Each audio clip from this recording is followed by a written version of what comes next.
नमस्कार, आप देख रहे हैं पल्स 24 न्यूज। मैं हूं आपके साथ सुहानी बहुगुना। आइए जानते हैं इस वक्त की बड़ी खबर। यमुनानगर में आज डीएसआर से की गई धान की खेती को लेकर कृषि विभाग ने किसानों को जागरूक किया। ऐसे में किसान बेहंत सिंह के फार्म हाउस पर किसानों के लिए एक वर्कशॉप का आयोजन किया गया, जिसमें किसानों को डीएसआर और पारंपरिक धान की खेती के बारे में अंतर बताया गया। बता दें कि कृषि अधिकारी से लेकर आम किसान इस वर्कशॉप में एकत्रित हुए और खेतों का निरीक्षण भी किया गया। निरीक्षण में पाया गया कि बेहंत सिंह द्वारा जो धान की फसल डीएसआर की मदद से लगाई गई थी, उसमें किसानों को अधिक फायदा मिलने वाला है। धान की फसल में देखने को मिला कि जो पारंपरिक खेती की गई वो डीएसआर की तुलना में कम है। डीएसआर से लगाई गई फसल में ना कहीं झाड़ अधिक है, वहीं पौधों की मात्रा भी ज्यादा पाई गई। इस वर्कशॉप में किसानों को बताया गया कि अगर किसान इस खेती को अपनाते हैं तो आने वाले समय में ना तो पानी की बर्बादी होगी और ना ही किसानों को अधिक मात्रा में यूरिया खेतों में डालना पड़ेगा।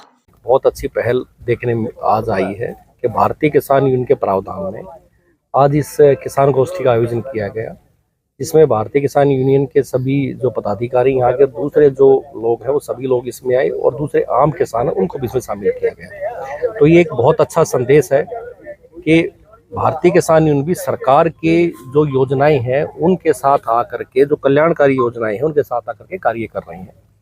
और सरदार बेन सिंह जी जो मेरे साथ खड़े हुए हैं, ये अपने आप में ही एक वैज्ञानिक है। इन्होंने वैज्ञानिक पद्धति से इस खेती को किया है। 40 एकड़ में इन्होंने धान की सीधी बिजाई की है। एक फ्लैगशिप स्कीम है हरियाणा सरकार की कि जो भी धान की सीधी बिजाई करेगा उस किसान को 4,000 रुपये राशि दी जाएगी। और बड़ी खुशी की बात है कि इतने बड़े किसान और इतने व्यापक स्तर पर इसको करते हैं, तो उनकी बदौलत आज हरियाणा में 2.5 लाख एकड़ में धान की सीधी बिजाई हो रही है। और अब वो दिन भी दूर नहीं है जब हमारा कम से कम भी 10 लाख एकड़ धान जो है वो धान की सीधी बिजाई पर आएगा, जिससे हमारा 30 से 35% भूमिगत जल की बचाव होगा। और इस साथ जो इलेक्ट्रिसिटी है, बिजली है, उसकी खपत कम होगी, लेबर कम लगेगी। आप में खाद जो हम ज़्यादा यूज करते हैं वो कम लगेगा, धान बीमारियाँ आती हैं वो कम होंगी। तो इस तरह का जो आज ये आयोजन किया गया है ये बहुत ही सराहनीय कदम है। तो मैं सभी किसान भाइयों से आह्वान करूँगा कि अगले साल जब धान की बिजाई करें तो धान की सीधी बिजाई करें। निश्चित तौर पर हमारा ये आंकड़ा अगले साल 10 लाख को पार करेगा। ये जो मशीन है, मैंने YouTube पे सबसे पहले इसकी जानकारी ली थी। उसके बाद मुझे पता लगा कि इस तरह की भी कोई मशीन आ रही है। शायद हमारे डिस्ट्रिक्ट में इस तरह की मशीन पहले नहीं थी। इसका नाम है स्टेप सीडर।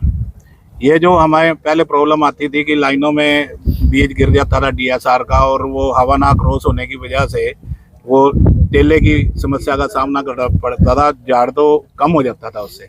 तो ये जो स्टेप सीडर है, इसमें जैसे हम परंपरागत लगाते हैं उसी तरह का इसका एक डिज़ाइन है। ये हम दूरी भी तय कर सकते हैं, 6 इंच से लेके 15 इंच तक हम मशीन में दानों का गैप कर सकते हैं।